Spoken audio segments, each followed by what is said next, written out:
Bismillahirrahmanirrahim. My name is Dr. Khurram Rahmani.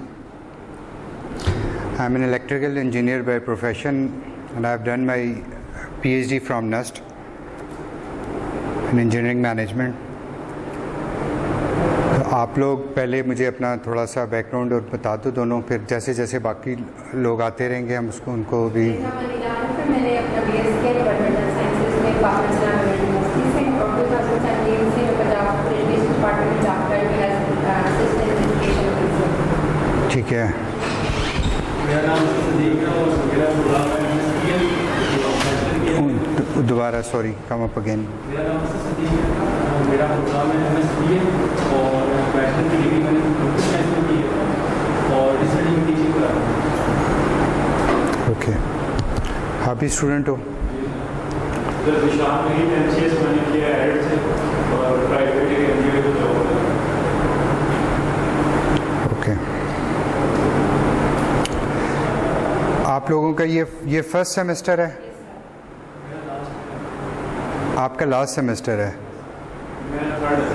आपका third है और आपका फर्स्ट है। ओके, आपका MS जो है वो प्रोजेक्ट मैनेजमेंट में है? आपका नहीं, आप MS के CS में कर रहे हो? CS में आप डिसीजन एनालिसिस और ये पढ़ रहे हो? आप किसी गलत क्लास में तो नहीं आ गए हो? जी, मैं वही कह रहा हूँ।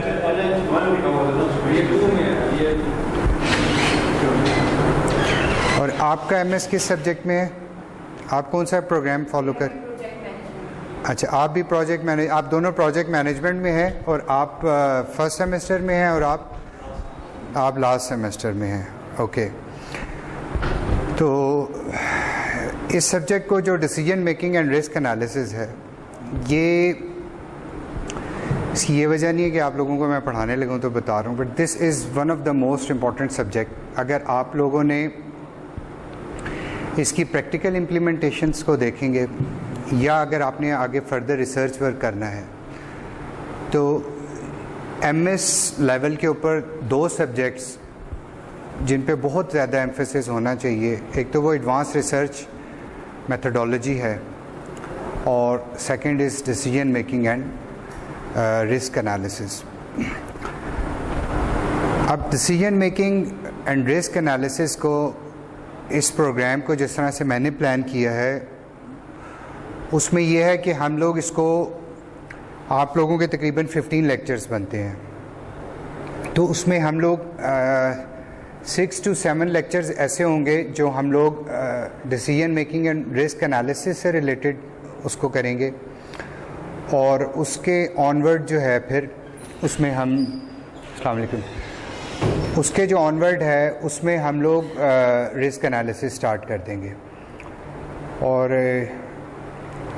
इस पूरे कोर्स में ये होगा कि मैं आप लोगों को असाइनमेंट्स भी देता रहूँगा, आप लोगों के क्विज़ेस भी चलते रहेंगे और कुछ जो मेरा तरीक़ाकार है वो थोड़ा सा एकेडमिक्स के साथ साथ जो प्रैक्टिकल इम्प्लीमेंटेशन है ना, ताकि जब आप यहाँ से किसी फील्ड में जाओ तो you should know something to implement what you have been studying in the class.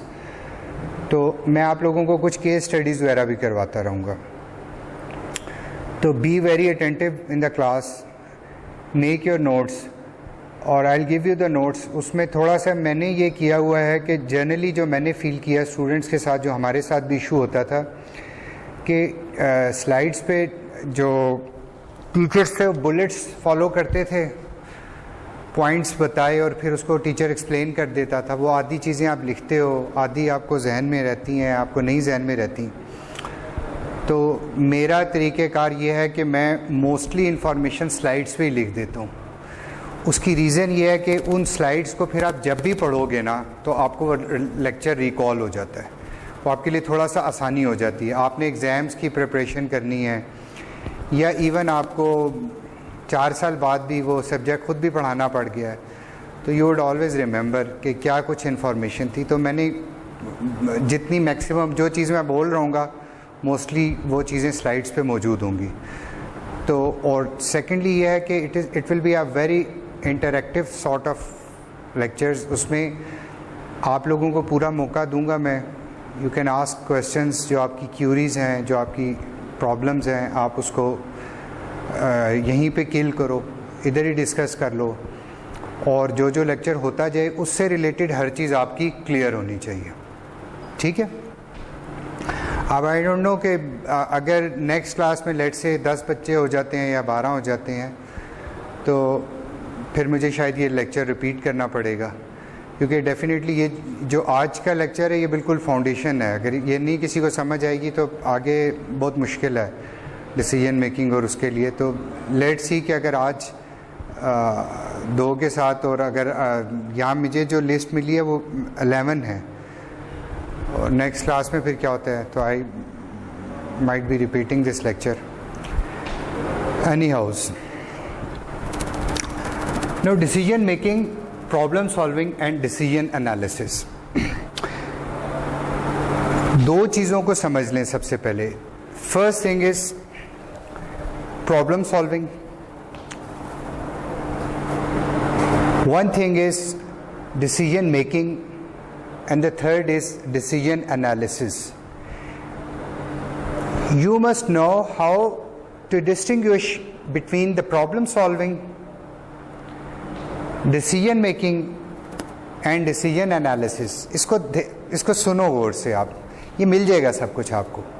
3 चीज़ों का कॉन्सेप्ट आपका क्लियर होना चाहिए. Number 1, what is problem solving? Number 2, what is decision making? And number 3, what is decision analysis? 3 चीज़ें हैं. 3 चीज़ों का basic concept आपको पता होना चाहिए, और ये आपको डिस्टिंग्विश होना चाहिए कि एक केस आपके सामने आता है तो you must be able to distinguish between what is decision making and what is decision analysis, because decision making is entirely different from decision analysis, while the problem solving is entirely different from decision making. तो इन 3 concepts ये broad concepts हैं. अगर आप अपने इस पूरे course को ना, जो आपका है, इसको 2 बड़ी कैटेगरीज में डिवाइड कर दो. ठीक है. एक कैटेगरी आप इसको कर दो रिस्क एनालिसिस, और एक कैटेगरी कर दो decision making, problem solving and decision analysis. तो 2 ब्रॉड कैटेगरीज हैं.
जहां से हम लोग स्टार्ट ले रहे हैं, that is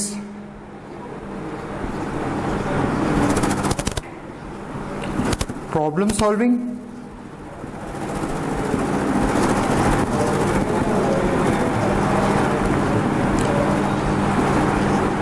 decision making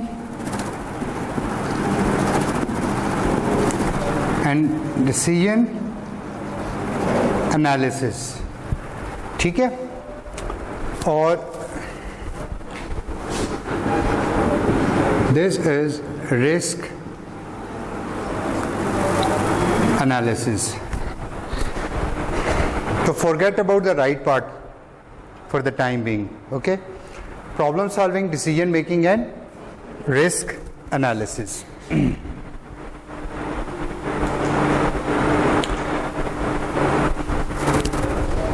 So what is problem solving? Problem solving can be defined as the process of identifying the difference between actual and desired state of affairs and then making actions to resolve the difference.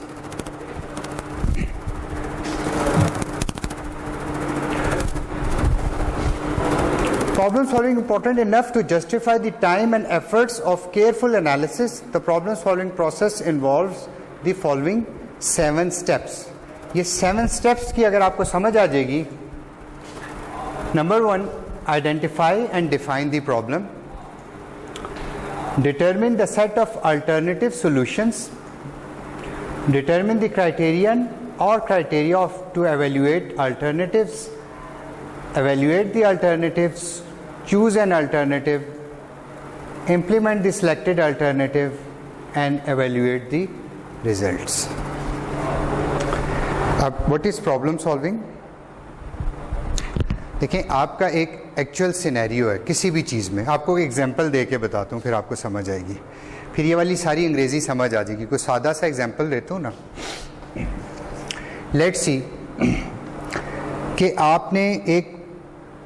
आपके पास different choices हैं एक काम करने के लिए. ठीक है, आपने कहीं जॉब करनी है या लेट्स से आपने कहीं स्टडी करनी है. ठीक है, आप एमएस लेवल पे स्टडी करना चाह रहे हैं. अब आपके पास डिफरेंट ऑप्शंस हैं. ठीक है, आपके पास ऑप्शन है कि आप एमएस प्रोजेक्ट मैनेजमेंट में कर सकते हैं. आपके पास ऑप्शन है कि आप एमएस ऑपरेशन मैनेजमेंट में कर सकते हैं. आपके पास ऑप्शन है कि आप ह्यूमन रिसोर्स मैनेजमेंट में एमएस कर सकते हैं. तो you have got different options. तो सबसे पहले जो चीज़ है ना, जहाँ से चीज़ स्टार्ट होती है, वो ये होती है कि आपके सामने एक प्रॉब्लम आती है. अब problem not in a sense, problem never consider problem in a negative sense always. Problem is something which has to be resolved. Anything that has to be resolved is a problem. ठीक है, एक situation आपके सामने आती है जहाँ पर आपने कोई चीज़ डिसाइड करनी है. तो anything that comes in front of you, ठीक है, जिसके ऊपर आपने डिसीजन लेना है, तो that is a problem that needs to be resolve. तो पहली चीज़ क्या है? अच्छा, आपने आइडेंटिफाई करना है एंड डिफाइन दी प्रॉब्लम. अब इस मामले में आप कैसे डिफाइन करोगे? मैं आपको एक सिनेरियो बता रहा हूँ. आपने बीएस कर लिया और आपने एमएस लेवल पे एडमिशन लेना है, तो how would you define the problem? What is your problem? हाँ, ये आपका प्रॉब्लम है कि you have to select a subject और a field for your MS. ठीक है. अच्छा, इस चीज़ को आप देखें, जब डिसीजन मेकिंग और रिस्क एनालिसिस में ना एक चीज़ को ध्यान में रखें. हम लोग ज़िंदगी में डिसीजन मेकिंग्स भी कर रहे होते हैं और हम लोग रिस्क एनालिसिस भी कर रहे होते हैं. और जब आप डिसीजन मेकिंग और रिस्क एनालिसिस के फंडामेंटल्स को पढ़ना शुरू करते हैं ना, तो आपको लगता है कि ये कौन सी ऐसी बात है, ये तो सब हम करते ही हैं. लेकिन वो फंडामेंटल्स जो हम जिन सिनेरियोज़ को फील कर रहे होते हैं ना, वो बहुत सिंपल सिनेरियोज़ होते हैं. तो जब आप इन फाउंडेशंस को अप्लाई करना शुरू करते हैं बहुत ही कम्प्लेक्स सिनेरियोज़ के अंदर, क्योंकि जब आप एनालिसिस में जाओगे, रिस्क एनालिसिस में या डिसीजन एनालिसिस में, तो वहाँ पे जो सिनेरियोज़ होते हैं या जो प्रॉब्लम्स होती हैं वो कम्प्लेक्स होती हैं. वो ऐसे रिजॉल्व होने वाली नहीं होती. उसमें मैथमेटिकल मॉडलिंग भी इन्वॉल्व हो जाती है. तो जब तक आपको बेसिक्स आपने उसको जो स्टिक करना है वो बेसिक्स को स्टिक करना है. यानी कि जब आपके सामने प्रॉब्लम आ गई तो आपके जो ये 7 स्टेप्स हैं, ये 7 स्टेप्स आपके दिमाग के अंदर, आपके कंप्यूटर में स्टोर होने चाहिए कि सबसे पहले मैं आइडेंटिफाई करूं कि प्रॉब्लम है क्या. ठीक है, जैसे ये तो मैंने आपको एक जनरल एग्जांपल दी.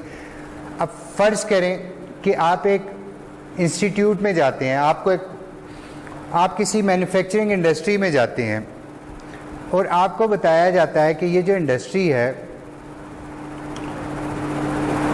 ये अपनी आउटपुट मीट नहीं कर सक रही पिछले 1 साल से. इसको डिमांड ज़्यादा है और इसकी मैन्युफैक्चरिंग प्रोडक्शन कैपेसिटी कम है, ठीक है ना। तो अब that is going to be your problem. अब आपने प्रॉब्लम तो आपकी ये है कि प्रोडक्शन कैपेसिटी किसी चीज़ की कम है और उसकी डिमांड जो है वो ज़्यादा है। This is your problem. आपने आइडेंटिफाई किया कि प्रॉब्लम है क्या। अब आइडेंटिफिकेशन फिर फर्दर आगे जाएगी कि अब आपने उसके डिफरेंट कॉजेज़ भी आइडेंटिफाई करने हैं, क्या क्या प्रोबेबल कॉजेज़ हो सकते हैं।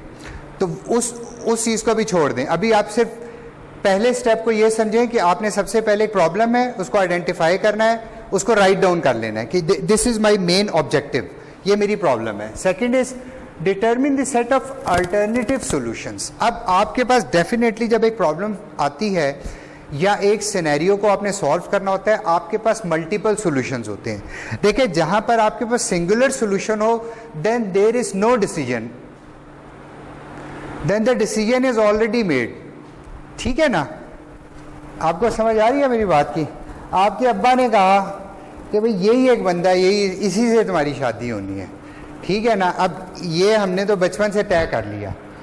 अब आपने अपने अब्बा ने जो आपको एक डिसीजन दे दिया ना, अब you are not at a decision end. Decision कहाँ स्टार्ट होता है? जहाँ आपके पास अल्टरनेटिव्स होते हैं। अब हमारे केस में क्या अल्टरनेटिव्स है? आपके पास एक एमएस करने का अल्टरनेटिव है, आपके पास दूसरा करने का, तीसरा। अल्टरनेटिव्स कहते हैं पॉसिबल सॉल्यूशंस को, ठीक है। तो सबसे पहले आप क्या करते हैं? आप पॉसिबल सॉल्यूशंस को अपने देखते हैं, ठीक है, कि मेरे पास ये मेरी प्रॉब्लम है और मेरे कौन कौन से पॉसिबल ए भी हो सकता है, बी भी हो सकता है, सी भी हो सकता है और डी भी हो सकता है। तो step 2 is determine the set of alternative solutions. Number 3, determine the criteria और criteria to evaluate the alternatives. देखें, अब आपने अल्टरनेटिव ए को लेना है या अल्टरनेटिव बी को लेना है या अल्टरनेटिव सी को लेना है, उस सिलेक्शन का कोई क्राइटेरिया भी तो होगा ना। यानी कि आप ए को लेना चाहते हैं और बी को छोड़ना चाहते हैं, या बी को लेना चाहते हैं और सी को छोड़ना चाहते हैं। जब आप किसी चीज़ को एक्सेप्ट करते हैं या जब आप किसी चीज़ को रिजेक्ट करते हैं, तो आप किसी क्राइटेरिया की बेस पे करते हैं। Criterion is a single criterion, और क्राइटेरिया जब मल्टीपल क्राइटेरियंस होंगे तो उसको कहते हैं क्राइटेरिया, ठीक है। लेट्स से कि आपके पास जो डिफरेंट ऑप्शंस हैं, ठीक है। अभी मैं आगे आपको इसकी एग्जांपल्स भी दूंगा तो आपको वहाँ ज़्यादा क्लियर हो जाएगा। आपके पास क्राइटेरियन ये है कि एक आप ये सोचते हैं कि मेरे पास चूँकि लिमिटेड टाइम है, ठीक है, तो मैं ऐसे सब्जेक्ट्स लेना चाहता हूँ जो ज़्यादा कॉम्प्लिकेटेड ना हो, ठीक है। यानी कि आप सिंप्लिसिटी की तरफ जाना चाहते हो, जो ऐसे सब्जेक्ट्स हों जो अब ज़्यादा कम्प्लेक्स ना हो, ठीक है। तो this is one of your criteria. दूसरा ये कि आप ऐसा सब्जेक्ट लेना चाहते हैं जिसकी फ्यूचर डिमांड ज़्यादा है, ठीक है, जिसको आप पढ़ के आपको कहीं जॉब शॉप मिल जाएगी। तो अगर हम इन दो क्राइटेरिया पर ही स्टिक कर लें, ठीक है। अब आपने ऑप्शन ए को, बी को, सी को, डी को, अब आप इनको इस क्राइटेरिया पे देख रहे हैं कि पहला आपका क्राइटेरिया क्या है? सिंप्लिसिटी, ज़्यादा कम्प्लेक्स ना हो। तो आप देख रहे हो ए ज़्यादा है, कम्प्लेक्स है, बी ज़्यादा है, सी ज़्यादा है। अब ये देखो, ये आप सब ऑटोमेटिकली कर लेते हो, ये आपके दिमाग की चीज़ें हैं। मतलब ये जो मैं आपको 7 स्टेप बता रहा हूँ, ये 7 सेकंड में हो जाते हैं। हम इसको इतना इन डेप्थ इसलिए स्टडी करें कि जब हम कम्प्लेक्स प्रॉब्लम्स में जाएंगे फिर ये 7 सेकंड में नहीं होते। लेकिन आम सी चीज़ में तो आपको मैं 1 सेकंड में बताऊंगा कि अच्छा ये करना चाहिए। ये आप एक शॉपिंग करने जाती हैं, आपको कपड़े लेने जाते हैं, आप मार्केट में जाते हैं। अब आप वहाँ क्या कर रहे होते हैं? आप बेसिकली ये आपका ऑब्जेक्टिव क्या होता है या आपकी प्रॉब्लम क्या होती है कि मैंने शादी के लिए कपड़े लेने हैं, ठीक है ना, या ईद के लिए कपड़े लेने हैं। अब आपके पास अल्टरनेटिव्स आ जाते हैं, ठीक है ना। शॉप पे 10 तरह के अल्टरनेटिव्स हैं। उन 10 तरह के अल्टरनेटिव्स में आपने क्राइटेरिया डिसाइड करना होता है कि मैंने 2000 रुपये से ज़्यादा का सूट नहीं लेना। This is your criteria. Your second criteria is कि मैंने बहुत ज़्यादा जो है ना कोई डिसेंट कलर लेना है, ठीक है, कोई बहुत शौक कलर नहीं लेना, नीला पीला ऐसा कलर नहीं लेना, और मैंने 2000 की रेंज में लेना है। और लेट से आप कहें कि मैंने कॉटन का लेना है, ठीक है। तो अब ये जो चीज़ें हैं ना, ये आपकी रेंज क्या है, आप कलर किस कलर स्कीम में लेना चाह रही हैं, आप किस क्लोथिंग कौन सी होनी चाहिए, these are your different criterias. तो आप अपने अल्टरनेटिव्स को जिसके ऊपर गेज करते हो वो क्या है, क्राइटेरियाज हैं।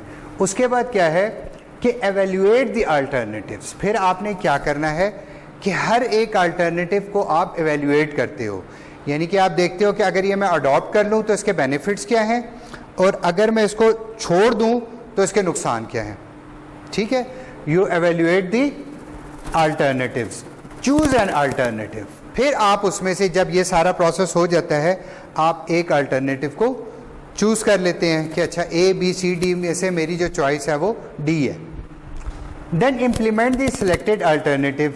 अब आपने उस अल्टरनेटिव को जिसको सेलेक्ट किया है आप उसको इम्प्लीमेंट कर देंगे, और उसके बाद आप सबसे जो लास्ट है वो क्या है, आप उसको एवेल्युएट करेंगे। ठीक है, प्रॉब्लम सॉल्विंग की यहाँ तक ये बात समझ आ गई आपको, स्टेप्स क्या होते हैं समझ आ गए आपको। अभी आगे ये बहुत रिपीट होंगी चीज़ें, ये बहुत बेसिक्स हैं। मैं तुम्हें आस्ते आस्ते इसलिए चला रहा हूँ कि मैं बहुत ज़्यादा आगे नहीं जाना चाहता कि क्योंकि बहुत तुम लोग स्ट्रेंथ में आप लोग कम हो, तो मैं आपको कम से कम इसलिए ले जा रहा हूँ कि पीछे वाले भी आके कैचअप कर लें। ओके, अब जो decision making is the term generally associated with the first 5 steps of the following problem solving process. देखो 7 स्टेप्स हमने पढ़े, जो पहले 5 स्टेप्स हैं वो क्या है, डिसीजन मेकिंग है, और जो पूरे 7 स्टेप्स हैं वो क्या है, प्रॉब्लम सॉल्विंग के। तो which is larger in concept, problem solving is a larger concept, problem solving is a broader concept, decision making is part of problem solving. ठीक है, एक प्रॉब्लम सॉल्विंग एक बड़ा, सबसे जो बड़ा कॉन्सेप्ट है ना, देखें वो प्रॉब्लम सॉल्विंग है। जो आपका कैनवस है that is problem solving. Decision making भी उसके अंदर आ जाता है, डिसीजन एनालिसिस भी उसके अंदर आ जाता है, रिस्क एनालिसिस भी उसके अंदर आ जाता है। ठीक है, और आगे आप जितनी चीज़ें पढ़ते जाएंगे तो आपका जो मेन फ्रेमवर्क है that is problem solving.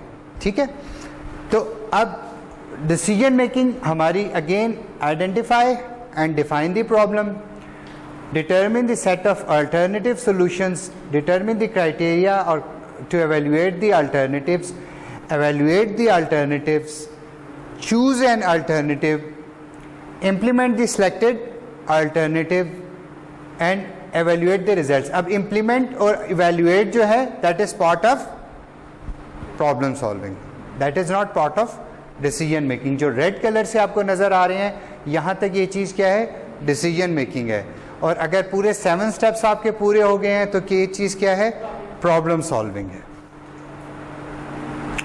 Okay, ये पूरा क्यों नहीं ये आ रहा नज़र?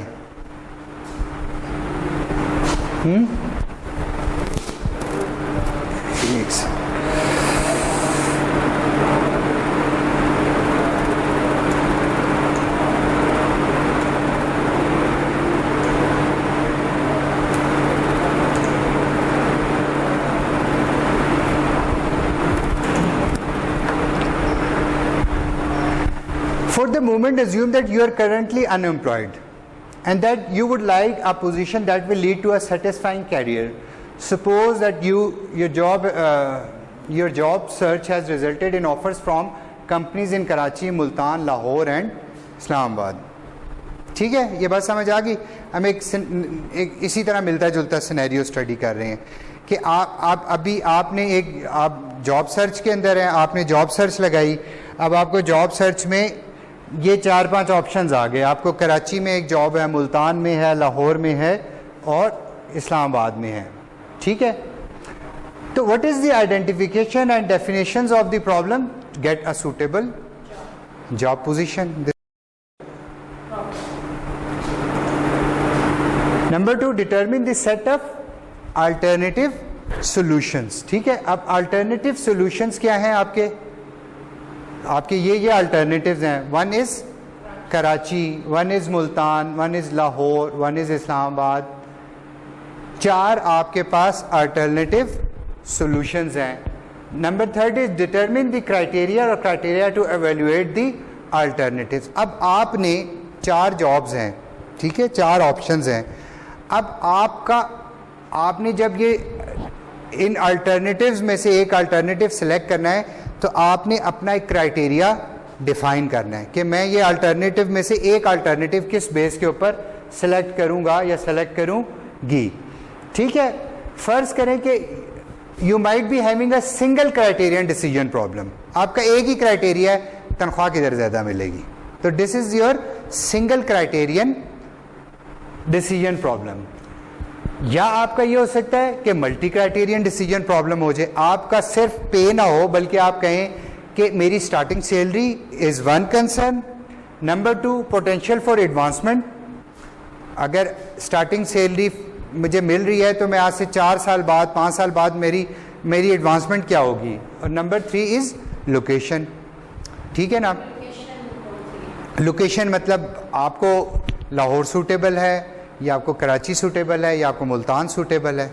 देखें ना, अब अपने आप को इस रियल लाइफ सिनेरियो में इनको छोड़ के सोचें कि आपको एक जॉब आपको चाहिए। अब आपको मैं बताता हूँ, एक जॉब कराची में भी है, एक जॉब मुल्तान में भी है, एक जॉब लाहौर में भी है, ठीक है, और एक जॉब इस्लामाबाद में भी है।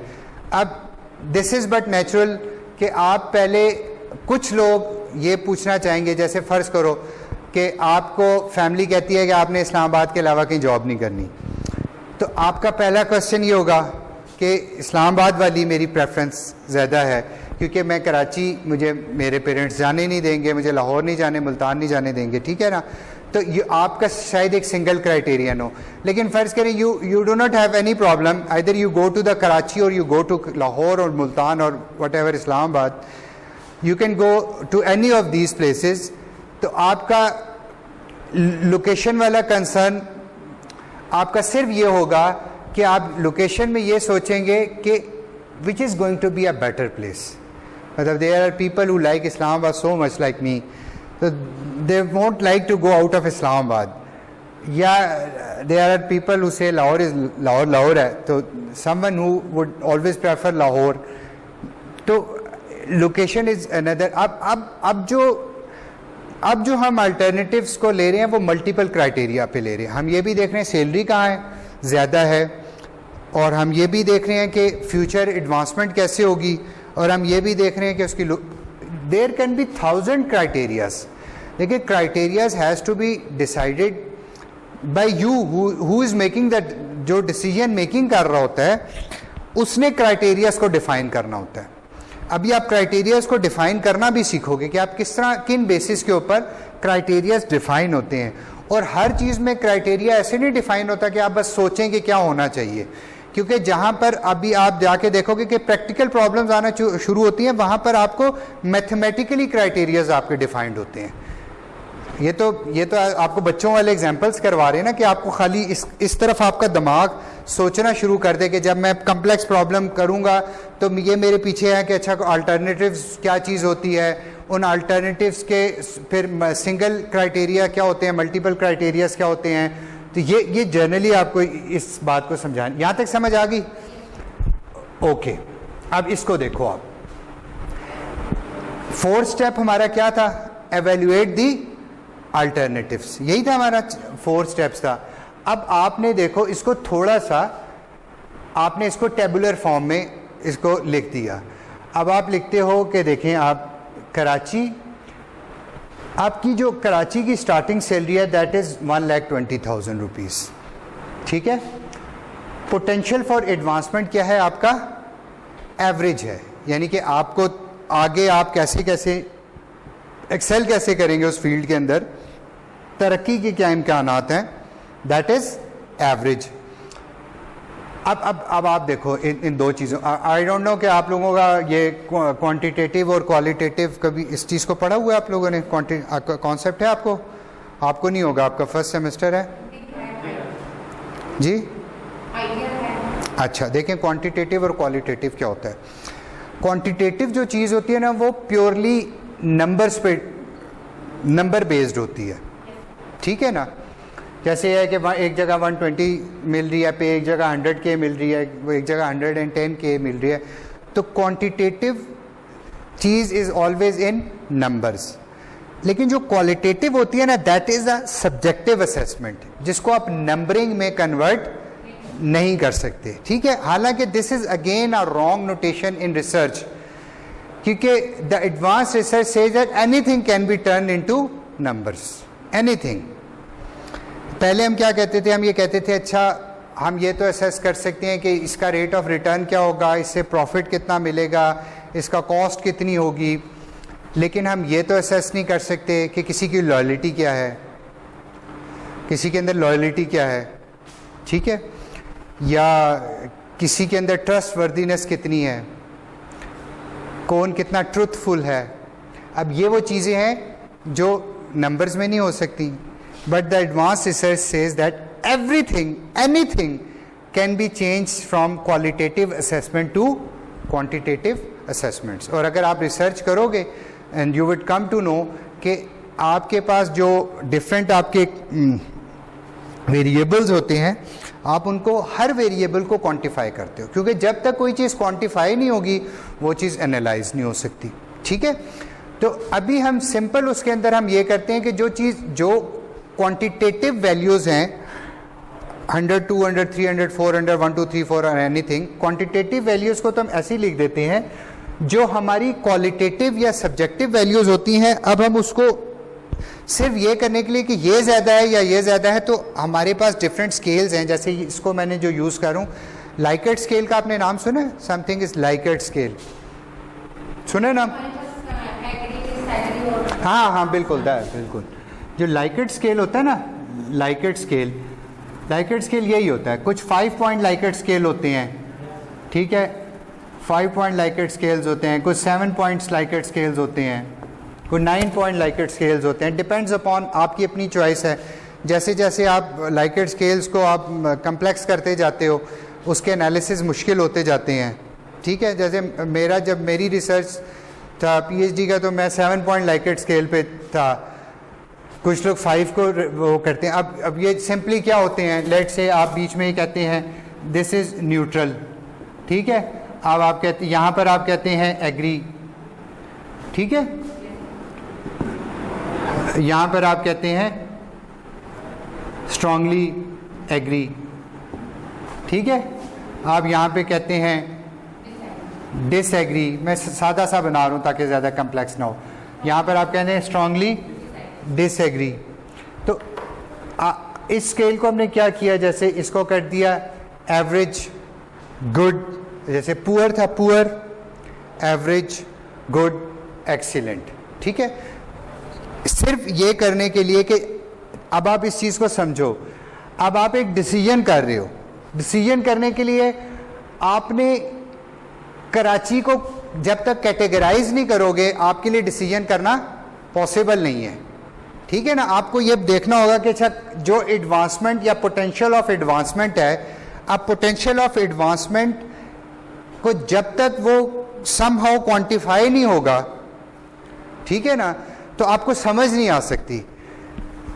जैसे आपको क्या होता है, आपको जैसे सिंपल एग्जांपल दूं, आप किसी जगह आपने अप्लाई किया, ठीक है, अब आप उसे पूछना चाहते हो कि यार मेरे क्या चांसेस हैं कि मुझे जॉब मिल जाएगी, ठीक है ना।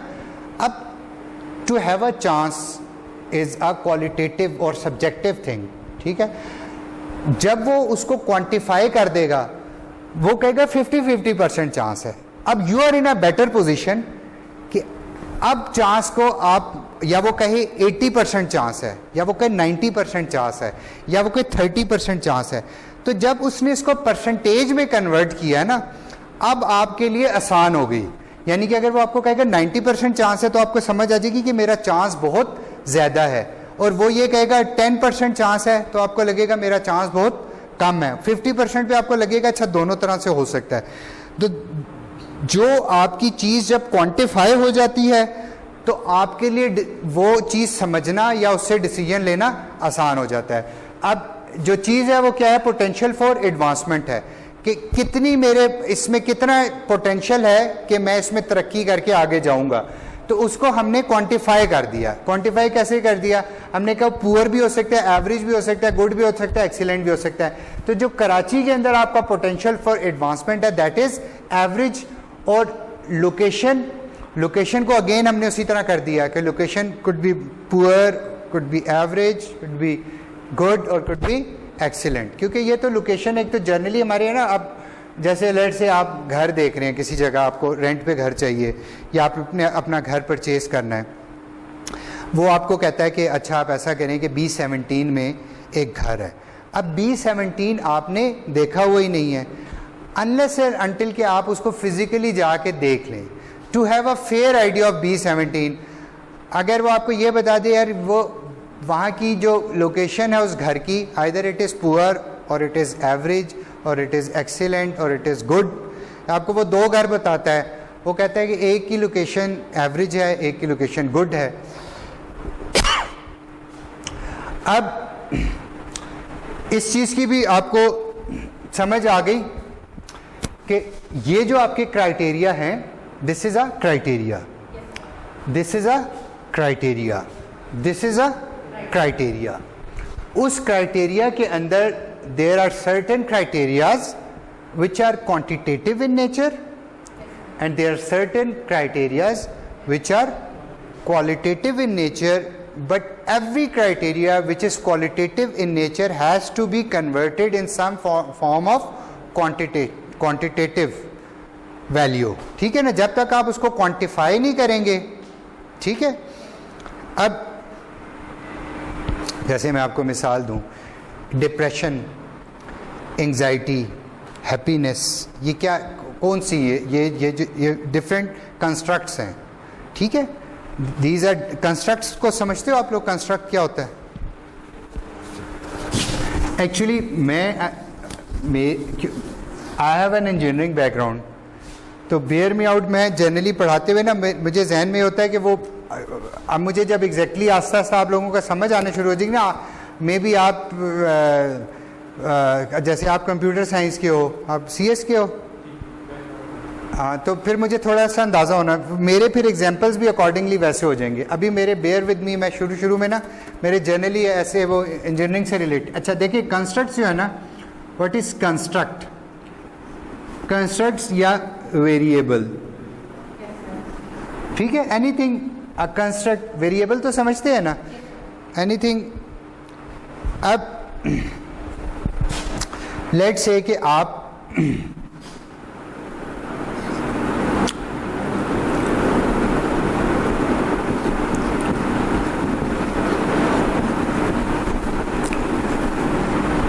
आपने एक चीज़ है फाइनल मार्क्स, ठीक है।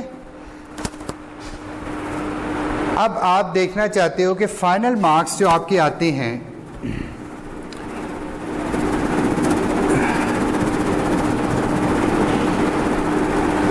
एक चीज़ पे जो डिपेंडेंट है वो व्हाट इज़ क्या है? दैट इज़ योर इंटेलिजेंस, ठीक है। आपका क्या नाम है? अनीला। अनीला, ओके। और आपका क्या नाम है? असद। तुम दोनों को मैं 2-2 नंबर एक्स्ट्रा दूंगा कि तुम लोग पहले दिन आए हो। फाइनल में 2 नंबर की अहमियत आपको नहीं पता शायद। B हाई से B+ हो सकता है। अच्छा, one thing is intelligence, okay, come up. और बताओ क्या क्राइटेरिया हो सकता है फाइनल मार्क्स के लेने के लिए? Okay, hard work, what else? Hard work, effort एक हो गया। सॉरी, नहीं देखो, वो तो इंटेलिजेंस हो गई ना, कि हम ये कह रहे हैं कि अगर कोई स्टूडेंट ज़्यादा इंटेलिजेंट है तो वो ज़्यादा मार्क्स लेता है, कोई स्टूडेंट कम इंटेलिजेंट है तो वो, अभी बाकी चीज़ों को ना देखो, आप कहें यार हो सकता है कि कम इंटेलिजेंस वाला हार्डवर्क ज़्यादा कर ले, तो आपने अभी सिर्फ इसको देखना है। इन दो को अगर आप कंपेयर करें, इंटेलिजेंस और फाइनल मार्क्स को, अभी बाकी कोई चीज़ ना सोचें, तो आप कहें कि अगर इंटेलिजेंस ज़्यादा होगी तो फाइनल मार्क्स ज़्यादा होंगे, अगर इंटेलिजेंस किसी की कम है तो मे बी उसके फाइनल मार्क्स कम हो। इसी हाँ हाँ हाँ हाँ हाँ ठीक है। तो दिस इज ये इस चीज पे आप हार्ड वर्क, ठीक है, आपका हार्ड वर्क है फाइनल मार्क्स से लिंक्ड है, ठीक है। What else, anything else, intelligence, hard work.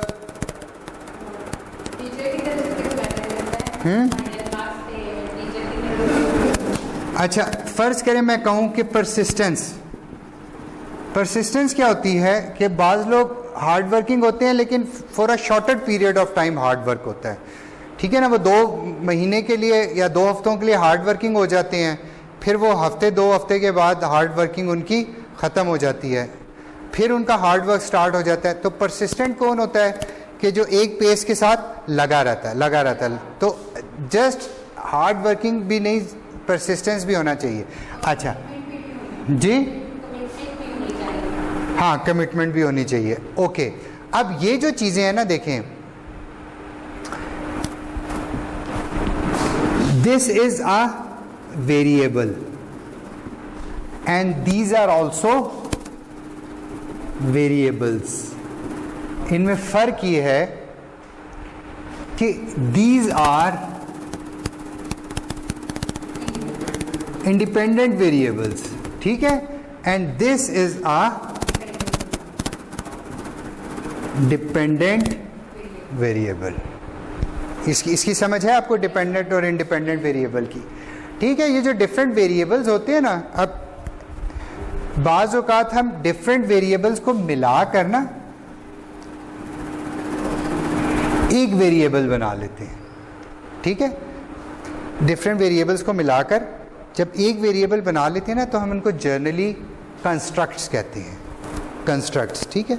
अब आगे आप उसमें पढ़ोगे कि कुछ हमारे फर्स्ट ऑर्डर कंस्ट्रक्ट्स होते हैं, कुछ हमारे सेकंड ऑर्डर कंस्ट्रक्ट्स होते हैं, कुछ हमारे थर्ड ऑर्डर कंस्ट्रक्ट्स होते हैं।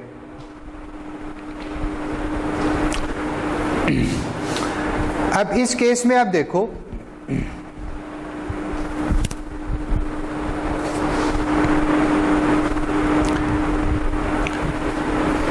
कि ये again this is your, you have to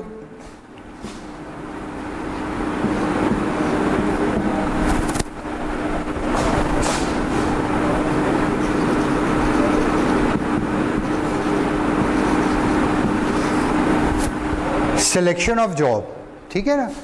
selection of job is a dependent variable. Selection of job is a dependent variable. किस चीज पे डिपेंड कर रहा है? आपकी सैलरी पे डिपेंड कर रहा है, ठीक है, आपकी फ्यूचर एडवांसमेंट पे डिपेंड कर रहा है, और आपकी लोकेशन पे डिपेंडेंट है, ठीक है ना। तो ये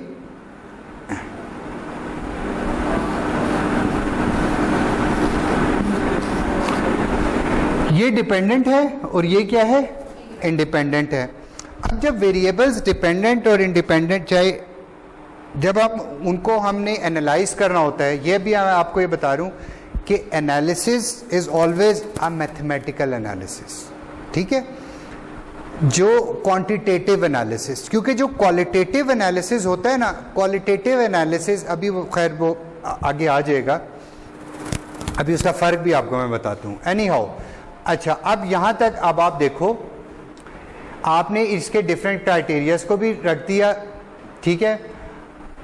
अब आपने एवेल्यूएट करना है, ठीक है अनिला, अब इसको एवेल्यूएट करो, आप अपनी चॉइस को एवेल्यूएट करके देखो, ये आपके सामने है, इसको एवेल्यूएट करो। कराची में आपको 120 के सैलरी मिल रही है, एडवांसमेंट एवरेज है, लोकेशन एवरेज है। मुल्तान में आपको 100 के मिल रही है। अच्छा, always remember one thing, when ever I से कि आप असेस करो, या जब भी आपने कभी देखा ना क्वेश्चनर भरते हैं, देखिए आपने अपनी पर्सनल चीज को बीच में नहीं लाना, समझ आ गई? आप हमेशा परसेप्शन के ऊपर जवाब देते हैं कि पर्सपेक्टिव क्या है, ठीक है ना। अब आपके हजारों और कंसर्न हो सकते हैं, ठीक है, तो it is not a personal question. It is just a question of choice कि आप एक ऑब्जर्वर हैं या आप एक डिसीजन मेकर हैं, ठीक है ना। अब आप डिसीजन मेकर के हिसाब से सोच रहे हैं कि एक जगह मुझे 120 के 1,20,000 मिल जाएगी, लेकिन आगे बढ़ने के चांस एवरेज हैं, लोकेशन एवरेज है। अच्छा, मुल्तान में मुझे लाख रुपए मिल रहे हैं, लेकिन पोटेंशियल ऑफ एडवांसमेंट क्या है? एक्सीलेंट है। लोकेशन क्या है? गुड है। लाहौर 100 के लाहौर में है, पोटेंशियल ऑफ एडवांसमेंट गुड है, लोकेशन एक्सीलेंट है। इस्लामाबाद में क्या है? 110 मिल रहे हैं, पोटेंशियल फॉर एडवांसमेंट एवरेज है, लोकेशन क्या है? गुड है।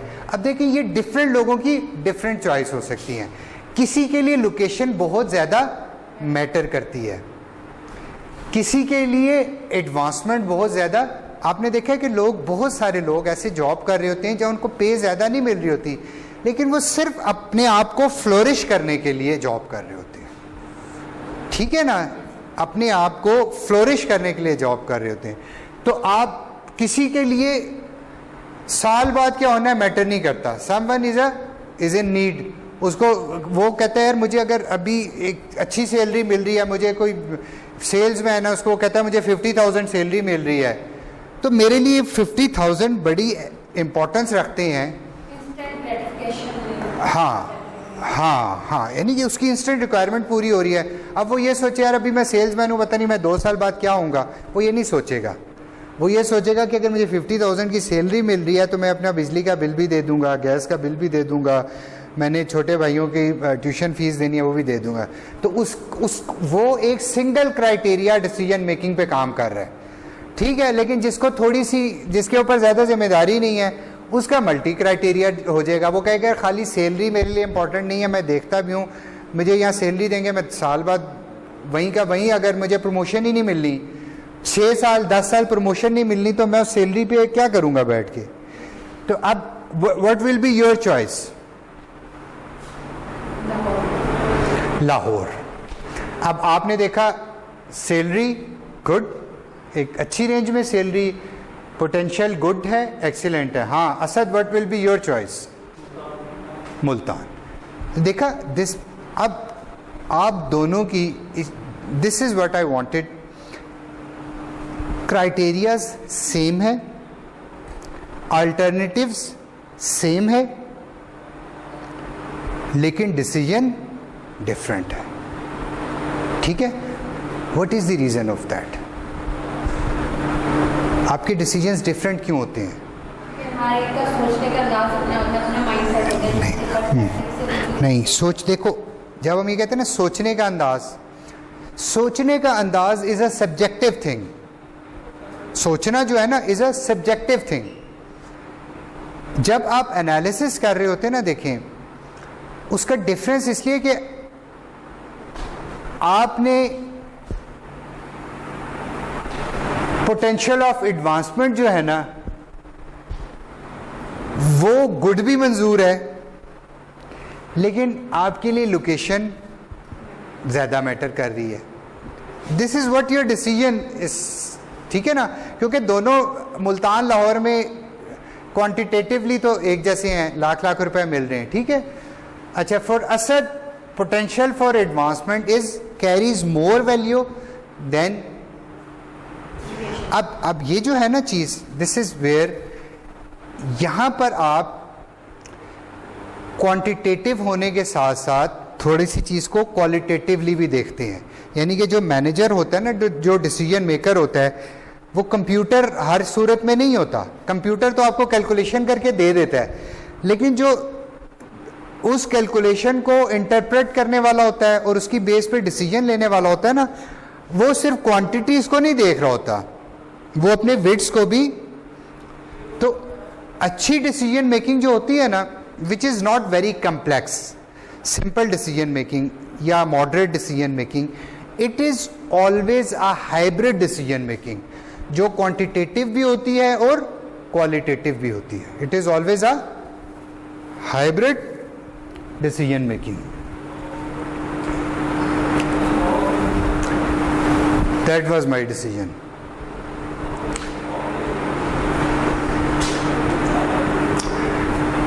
Note that missing from the list are the last two steps in the problem solving. Implementation of selected alternatives and evaluate the alternatives. The omission is not meant to diminish the importance of each of these activities, but to emphasize the more limited scope of the term decision making as compared to the term problem solving. We have discussed this thing. ठीक है ना? तो जब हमने fifth steps पे जाके decision ले लिया, पांचवें स्टेप पे जाकर आपने अल्टरनेटिव को चूज कर लिया. अब अल्टरनेटिव को चूज कर लेना आपके डिसीजन को कंप्लीट कर देता है, लेकिन आपकी प्रॉब्लम को रिजॉल्व नहीं करता जब तक कोई इम्प्लीमेंट नहीं हो. हाँ, जब इम्प्लीमेंट भी हो जाए और इम्प्लीमेंट होने के बाद एवेल्यूएट भी हो जाए. खाली इम्प्लीमेंटेशन भी नहीं है, इम्प्लीमेंटेशन के बाद आपने एवेल्यूएशन. आपने एक सिस्टम सोचा था कि मेरी एक एकेडमी है, उस एकेडमी में मैं यहाँ पर एक कंप्यूटर बेस्ड स्क्रीन्स लगाना चाहती हूँ. ठीक है, दैट वाज योर डिसीजन. अब आपने इम्प्लीमेंट भी कर दिया. अब इम्प्लीमेंट होना यह है कि वो सब जगह आएंगे, यहाँ पर एक स्क्रीन लगा देंगे, वहाँ पर एक कैमरा लगा देंगे. ठीक है, ये तो इम्प्लीमेंटेशन हो गई. अब आपने एवेल्यूएट करना है कि इसकी यूटिलिटी थी क्या, ये यूटिलिटी इसकी है या नहीं है, इससे स्टूडेंट्स की लर्निंग में फ़ायदा हो रहा है या नहीं हो रहा, इसकी पॉजिटिव फीडबैक है या इसकी नेगेटिव फीडबैक है, इसके ऊपर जो मेरा कॉस्ट इफेक्ट आ रहा है वो मेरी अर्निंग इतनी है कि मैं उसको मीट कर सकती हूँ या नहीं. तो this is implementation is not the final step of a problem solving process. Evaluation is the final step कि जो चीज़ डिसाइड कर ली थी, डिसाइड करने के बाद आपने इम्प्लीमेंट कर दी थी, इम्प्लीमेंट करने के बाद आपने ये देखना होता है, उसको एवेल्यूएट करना होता है. ठीक है, अगेन ये वही चीज़ है कि relationship between decision making and problem solving, ये आप देख चुके हो. ठीक है ना? Okay. Qualitative and quantitative analysis, इसको थोड़ा सा मैंने आपको समझाया. अब आप ये देखो, आपके 3 स्टेप्स थे. One thing was define the problem. ठीक है, अगला स्टेप क्या था? Identify the alternatives, and third step was determine the criteria. अब इसको समझना है. अभी आस्ता आस्ता ट्विस्ट आना शुरू हुआ है कहानी के अंदर. तो जो पहले 3 स्टेप्स है ना, that is known as structuring the problem. That is known as structuring the problem. आपने प्रॉब्लम को स्ट्रक्चर किया है, बनाया है. ठीक है, खाली प्रॉब्लम डिफाइन होने से स्ट्रक्चरिंग नहीं हो जाती. प्रॉब्लम को डिफाइन करना, उसके अल्टरनेटिव्स को आइडेंटिफाई करना और उसको उसके क्राइटेरियाज को ये देख लेना कि हम किस क्राइटेरिया की बेस पे डिसीजन करेंगे. That is known as structuring the problem. ठीक है, और evaluate the alternatives and choosing an alternative is analyzing the problem. तो अगेन हमने पहले प्रॉब्लम सॉल्विंग में 7 स्टेप्स पढ़े, फिर उन 7 स्टेप्स में हमने, आपको समझ आ रही है? ऑल ग्रीक, ये सुन लें आपको वैसे. ओके, अच्छा, आपने 7 स्टेप में से 5 स्टेप्स पकड़ लिए डिसीजन मेकिंग के, और फिर डिसीजन मेकिंग में से आपने कहा कि जो 5 स्टेप्स हैं, इनमें से जो पहले 3 स्टेप्स हैं that is known as structuring the problem, and second is last 2 steps are analysing the problem. First 3 steps of the decision making process are known as structuring the problem, and the latter 2 steps are covered under the headings analysing the problem. Let us now consider in greater detail how to carry out the set of activities that make up the decision making process. चलो अभी break ले लें एक.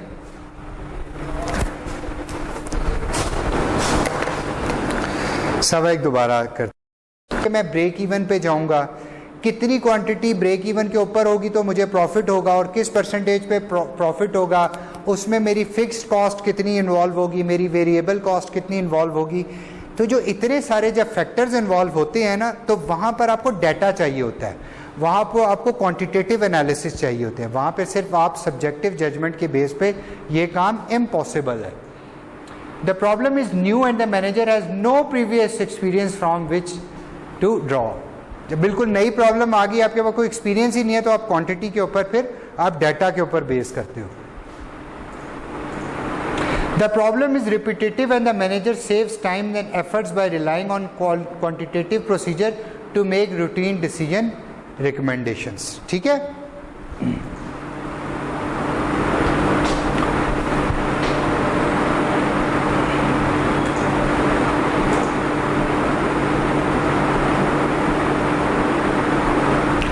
To successfully apply the quantitative analysis to decision making, the management scientist must work closely with the manager or user of the results. देखें, एक coordination बहुत ज़रूरी है.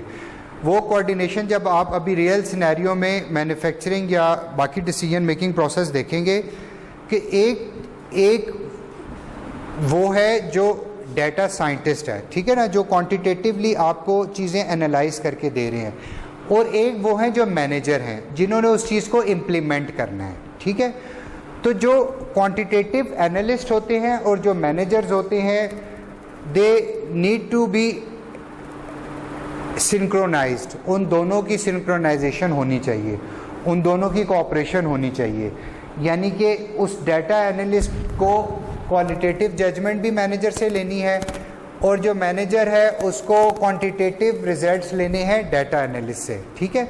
तो ये दोनों चीज़ें जब तक सिंक्रोनाइज नहीं होती, अच्छा डिसीजन मेकिंग प्रोसेस नहीं होता. When both the management scientist and the managers agree that the problem has been adequately structured, work can begin on developing a model to represent the problem mathematically. अभी तो आपने ये बात पढ़ी थी ना कि स्ट्रक्चर, प्रॉब्लम को स्ट्रक्चर कैसे करते हैं, डिसीजन को लेते कैसे हैं, ठीक है, या डिसीजन को एनालाइज कैसे करते हैं. अब हमें ये सब चीज़ें करने के लिए बेसिक हमारी रिक्वायरमेंट क्या होती है? हमें मॉडल डेवलपमेंट करनी पड़ती है.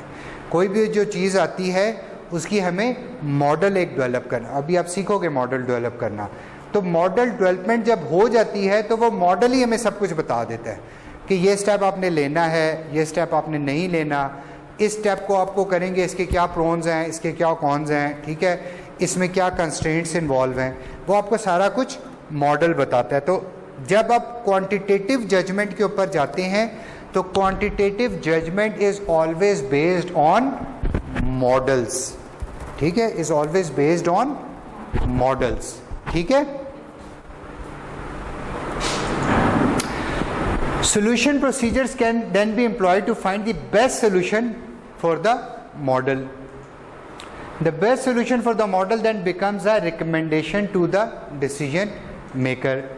The process of developing and solving model in the essence of quantitative is the essence of quantitative analysis process. जो सारे का सारा quantitative analysis process है वो क्या है? आपकी मॉडल की डेवलपमेंट और मॉडल की इंटरप्रिटेशन. ठीक है? यहाँ तक समझ आ रही है आपको बात? Quantitative, qualitative judgement, quantitative analysis, थोड़ा थोड़ा ये कॉन्सेप्ट्स अभी आप प्रैक्टिकली जब इम्प्लीमेंट करना शुरू कर दोगे तो आपके फिंगर टिप्स पे आ जाएंगे कि कैसे इम्प्लीमेंट होना है, मॉडल कैसे बनाना है, कैसे चीज़ को देखना है. ठीक है? अच्छा, अब you tell me the model development मैं आज स्टार्ट करवा दूं या वी शुड वेट कि हमारी स्ट्रेंथ पूरी हो जाए? ओके. जो प्रॉब्लम इज़ कि मॉडल डेवलपमेंट के बाद से फिर there is no looking back.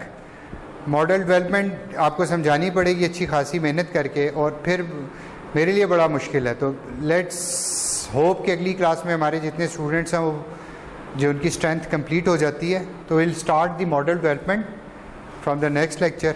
ठीक है?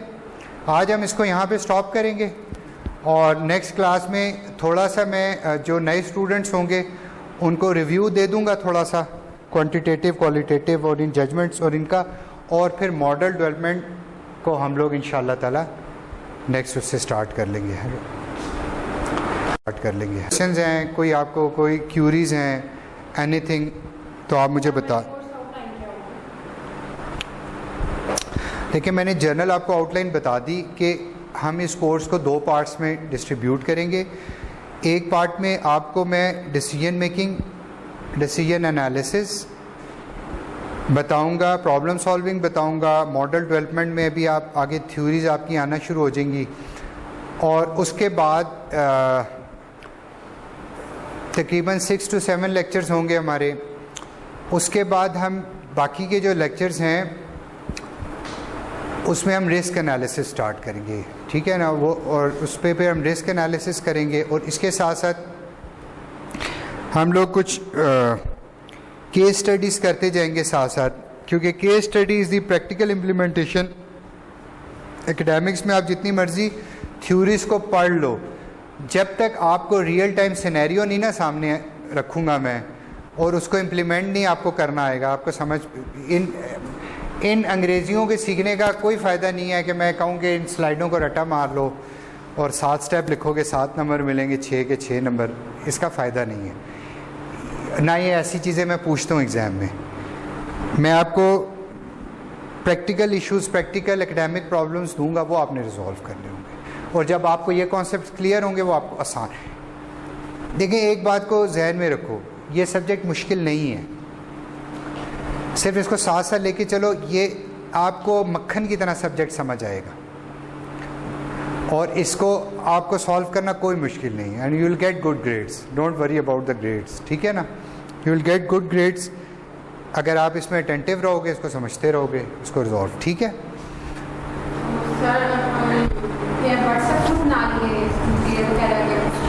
अच्छा, आपको ना मैं मटेरियल शेयर,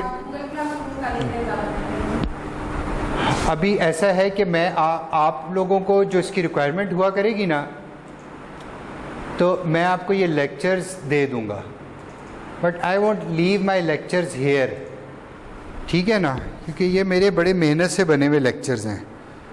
ये आपके लिए तो होते हैं, मुझे इसके ऊपर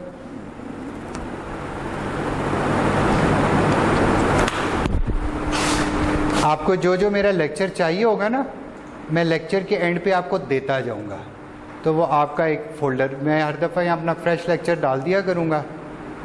और अगर अभी तो हमारा ये लेक्चर क्योंकि कंप्लीट नहीं हुआ, तो जब लेक्चर 1 हमारा कंप्लीट हो जाएगा तो ये मैं आपको दे दूँगा आपको।